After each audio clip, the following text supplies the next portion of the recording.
അസ്സലാമു അലൈക്കും വറഹ്മത്തുള്ളാഹി വബറകാതുഹു. ഖലീലുല്ലാഹി ജീവിത പുസ്തകത്തിലെ വളരെ തന്ത്രപരമായി ബുദ്ധിപരമായി സൃഷ്ടാവിനെ സമർത്ഥിക്കുന്ന മറ്റൊരു താളുകൂടി നമുക്ക് വായിക്കാം. ഖലീലുല്ലാഹി ഇബ്രാഹിം നബി അലൈഹിസ്സലാം ഹിജറ പോയിട്ടുണ്ട്, പലായനം നടത്തിയിട്ടുണ്ട്.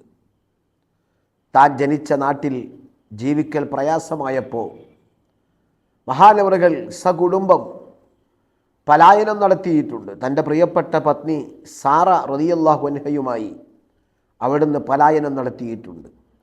ആ ഹിജറയുടെ ഇടയിൽ അനുഭവിച്ച വിവിധങ്ങളായ പ്രതിസന്ധികളുണ്ട്, പ്രശ്നങ്ങളുണ്ട്. സമയങ്ങളും എപ്പിസോഡുകളും പരിമിതങ്ങളായതുകൊണ്ട് ആ മേഖലകൾ തൽക്കാലം ചുരുക്കുകയാണ്. ആ ഹിജറക്കിടയിലും എത്തിപ്പെടുന്ന ഭാഗത്ത് വളരെ ഹിക്മത്തോടുകൂടെ ഖലീലുല്ലാഹി ഇബ്രാഹിം നബി അലൈഹിസ്സലാം ഇടപെടുകയും സൃഷ്ടാവിനെ സമർത്ഥിക്കാൻ ഇബ്രാഹിം നബി അലൈഹിസ്സലാം കാണിക്കുന്ന സാമർഥ്യവും പുതിയ കാലഘട്ടത്തിൽ നിരീശ്വരത്വം പടർന്നു പിടിക്കാൻ അധ്വാനിക്കുന്ന ഒരു സമയമാണ്. യുക്തിക്ക് വാദം പിടിച്ചവർ എന്ന് പറയാവുന്ന ആളുകൾ യുക്തിവാദികളായി ബുദ്ധിരാക്ഷസന്മാരായി സോഷ്യൽ മീഡിയയിലും മറ്റുമായി ഇറങ്ങിത്തിരിക്കുകയും സൃഷ്ടാവിനെ ചോദ്യം ചെയ്യുകയും അള്ളാഹു എന്ന ഒരു സൃഷ്ടാവ് ഇല്ല എന്ന് വാദിക്കാൻ പെടാപാടുപെടുകയും എക്സ് മുസ്ലിം എന്ന് പറഞ്ഞ് സൃഷ്ടാവിലുള്ള അള്ളാഹുവിലുള്ള വിശ്വാസത്തിൽ ജനിച്ചവർ ജീവിച്ചവർ ആ പാതയിൽ നിന്ന് തെന്നിമാറി ഞങ്ങൾ അതിൽ നിന്ന് പുറത്തു പോയവരാണെന്ന് സാഘോഷം പറയാനും ആ നിലക്ക് ഗ്രൂപ്പുകൾ രൂപീകരിക്കാനും ആ നിലക്ക് ഇസ്ലാമിൽ നിന്ന് ജനങ്ങളെ പുറത്തിറക്കാനുമൊക്കെ പെടാപാടുപെട്ടുകൊണ്ടിരിക്കുന്ന ഈ പുതിയ കാല സാഹചര്യത്തിൽ ഖലീലുല്ലാഹി ഇബ്രാഹിം നബി അലൈഹിസ്സലാമിൻ്റെ പ്രബോധന മേഖലകളും അവിടുന്ന് നടത്തിയിരിക്കുന്ന സംവാദമുഖങ്ങളും അവിടുന്ന് നിരത്തിയിരിക്കുന്ന പ്രമാണങ്ങളും എത്രമാത്രം സമകാലിക സാഹചര്യത്തിലും പ്രസക്തമാണ് എന്ന് അവിടുത്തെ ചരിത്രം വായിക്കുമ്പോൾ നമുക്കറിയാം.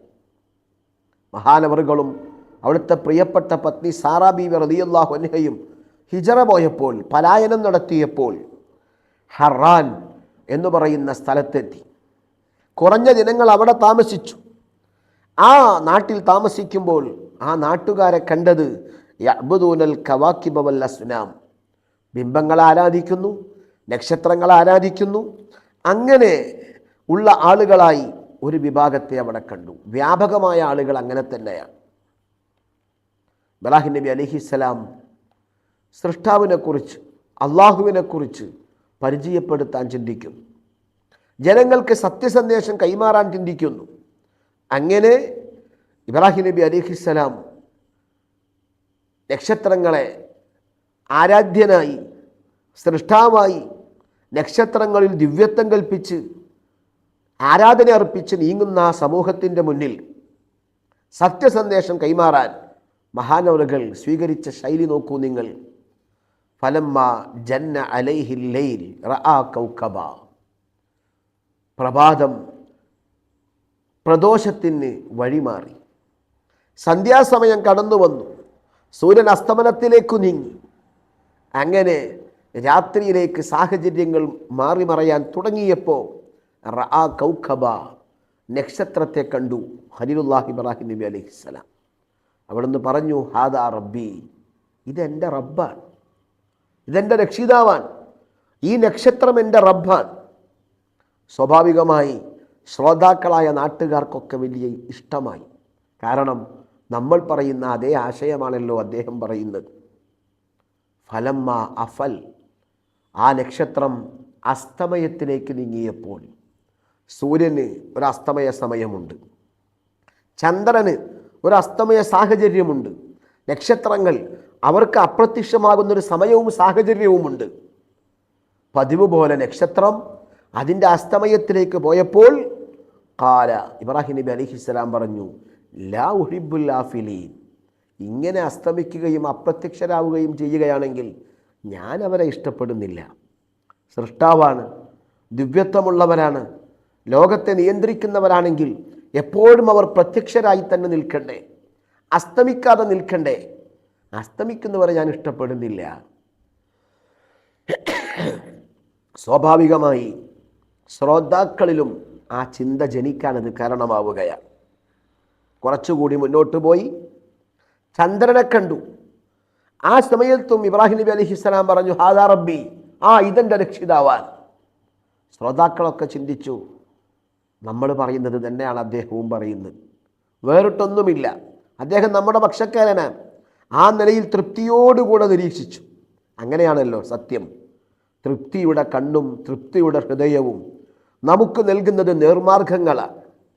അസഹിഷ്ണുതയുടെയും അസ്വസ്ഥതയുടെയും നീരസത്തിൻ്റെയും ഹൃദയവും കണ്ണും നമുക്ക് നൽകുന്നത് പലപ്പോഴും വെറുപ്പിനെയായിരിക്കും. വ്യക്തിജീവിതങ്ങൾ അങ്ങനെയാണ്, കുടുംബജീവിതങ്ങൾ അങ്ങനെയാണ്, സാമൂഹിക ജീവിതങ്ങൾ അങ്ങനെയാണ്. ഇസ്ലാമിനെ തൃപ്തിയുടെ കണ്ണുകൊണ്ട്, ഇസ്ലാമിൻ്റെ വേദഗ്രന്ഥങ്ങളെ, ഇസ്ലാമിൻ്റെ ചരിത്രങ്ങളെ, പ്രവാചകർ സ്വല്ലല്ലാഹു അലൈഹി വസല്ലമ തങ്ങളെ തൃപ്തിയുടെ കണ്ണുകൊണ്ടും തൃപ്തിയുടെ മനസ്സുകൊണ്ടും നിരീക്ഷിക്കുന്ന ആളുകൾ ഇസ്ലാമിനെ പാടി പുകഴ്ത്തി പറഞ്ഞു തീർക്കാൻ വാക്കുകളില്ലാതെ പ്രയാസപ്പെടുന്നു. എന്നാൽ നീരസത്തിൻ്റെയും അസ്വസ്ഥതയുടെയും വെറുപ്പിൻ്റെയും നയനങ്ങളാലും ഹൃദയങ്ങളാലും ഇസ്ലാമിനെ, വേദഗ്രന്ഥങ്ങളെ, ചരിത്ര സത്യങ്ങളെ വായിച്ചെടുക്കുമ്പോൾ ഇസ്ലാമിൽ ആരോപണങ്ങളെ കൊണ്ട് കുത്തി നിറച്ച് വർഗീയ വിഷം ചീറ്റുന്ന പ്രത്യയശാസ്ത്രമായി ഇസ്ലാമിനെ വ്യാഖ്യാനിക്കാനും നിഷ്കാസനം ചെയ്യാനും ഒരുപാട് ആളുകൾ പെടാപ്പാടുപെടുന്നു.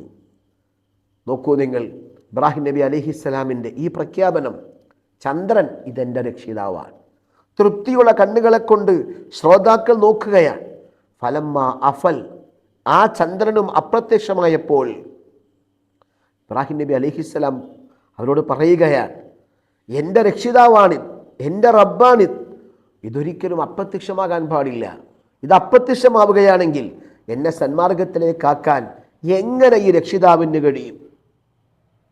പ്രഭാതമായി, നേരം പുലർന്നു, സൂര്യൻ പുറത്തേക്ക് വന്നു. സൂര്യൻ പ്രത്യക്ഷത്തിൽ വന്നു. സൂര്യനെ നോക്കിയിട്ടും പറഞ്ഞു, ഹാദാ റബ്ബി, ഇതെൻ്റെ രക്ഷിതാവാണ്. ഹാദാ അക്ബർ, ഇത് ചെറിയ റബ്ബല്ല, ഇതെൻ്റെ വലിയ റബ്ബാണ്. ഫലമ്മ അഫലത്ത്, ആ സൂര്യഗോളവും അപ്രത്യക്ഷമാകുന്ന അസ്തമയമാകുന്ന സമയമെത്തി അസ്തമിച്ചപ്പോൾ ഇബ്രാഹിം നബി അലൈഹിസ്സലാം പറഞ്ഞു, ഇതെങ്ങനെ രക്ഷിതാവാകും, സൃഷ്ടാവാകും? ഇങ്ങനെ അപ്രത്യക്ഷമാകുന്നവരും അസ്തമിക്കുന്നവരും എങ്ങനെ സൃഷ്ടാവാകും, എങ്ങനെ രക്ഷിതാവാകും?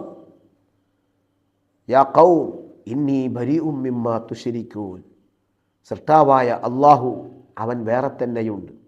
ഈ കാണുന്ന നക്ഷത്രങ്ങളെയും ഈ കാണുന്ന ഗോളങ്ങളെയും ഒക്കെ നിയന്ത്രിക്കുന്നവൻ അവനാണ്, അവനിലേക്കാണ് നാം മടങ്ങേണ്ടത് എന്ന കൃത്യമായ സന്ദേശം ഇബ്രാഹിം നബി അലൈഹിസ്സലാം കൈമാറി.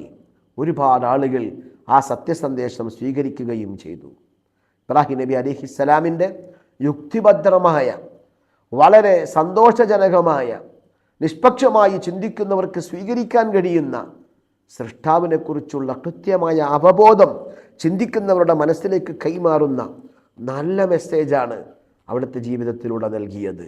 ഖലീലുള്ളാഹി ജീവിത പുസ്തകം പൂർണ്ണമായും കൂടുതൽ വായിക്കാൻ ഈ എപ്പിസോഡുകൾ ഒരു കാരണമാവുകയും കൂടുതൽ പഠിക്കാൻ ആരെങ്കിലും ശ്രമിക്കുകയും ചെയ്താൽ ഇബ്രാഹിം നബി അലൈഹിസ്സലാമിൻ്റെ ജീവിതത്തിലൂടെ നല്ല ഇസ്ലാമിനെ വായിക്കാൻ നമുക്ക് കഴിയുമെന്നതാണ് സത്യം. അള്ളാഹു തുണക്കട്ടെ. അസ്സലാമു അലൈക്കും വറഹ്മത്തുള്ളാഹി വബറകാതുഹു.